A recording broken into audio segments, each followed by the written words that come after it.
Yeah, okay. So Richards Bay FC are set to actually appoint Clinton Larsen uh, as their head coach, as well as Papi Zothwane as their assistant coach. So basically, Makesi is going to KZN. Is relocating. So from Limpopo to KZN. I'm talking about the technical team basically of Imakesi. They're relocating. They're going to the Richards Bay, the Natal Rich Boys. Okay. So we do have to bear in mind that the duo did work together at Marquesi and for like approximately 6 months before Larsen departed the club after resigning on the 23rd of December 2024, which was basically a month ago. Okay. And Larsen's shock departure came weeks after he actually guided, Dikwena Tsametsi. Dikwena Tsametsi. For those of y'all that are not familiar with Sipedi, it means the crocodiles of the water, you know. That's what it means. Yeah, the water crocodiles or crocodiles of the water. For those of you that are not familiar with Spady or what that phrase particularly means, it means crocodiles of the water.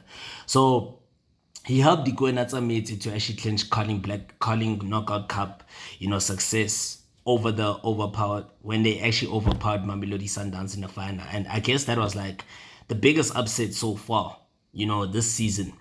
By far, that was the biggest upset by far because nobody actually expected that to happen at all. Not even myself. So it goes with showing that Clinton Larsen is actually a great manager. He has done it, he did it even at Celtic against the very same opponent, which is Mamelodi Sundowns, winning the Telkom knockout in 2012.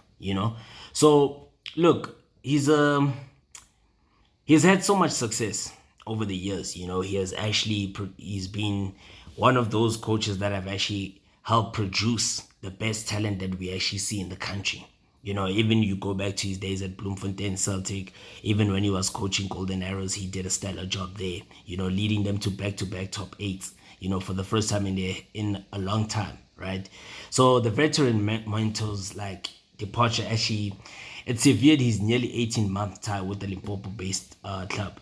And Zothwane also joined Makesi, at the beginning of the current campaign. After Larsen's unexpected resignation, Zothwane stepped in as the interim coach, guiding the team for a short period before the club actually appointed Owen Dagama as their new head coach.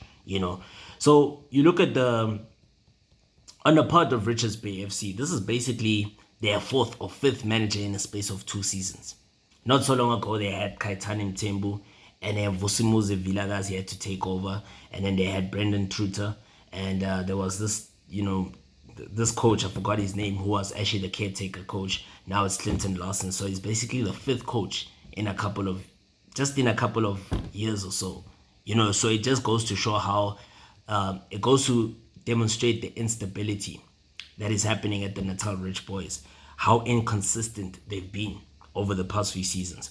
And it's one of those things that they are just like one of those teams that are really fortunate to still be in the top flight, because there are so many teams that have been awful. You look at Chipper United, I still get shocked that they're not even relegated till this day because they are one of the most inconsistent teams ever. But they never get relegated. They always find a way just to finish like mid-table or just slightly above the relegation zone, despite the fact that they always fire. They fire coaches like this, firing coaches like this. It's a never-ending cycle. So back to Richards Bay.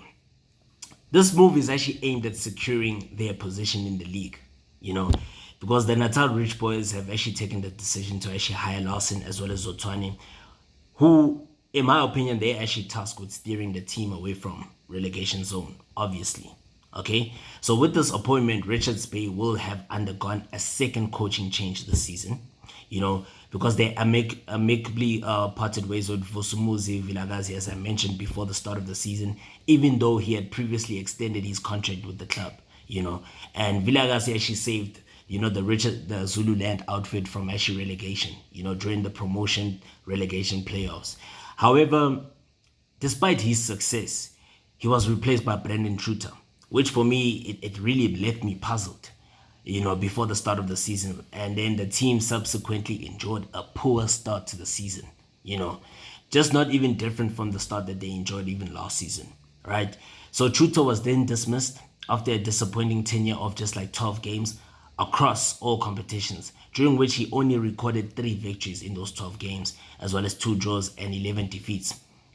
So following his departure, Ronnie Gabriel as well as Siboni Sukumete took over the coaching duties on an interim basis.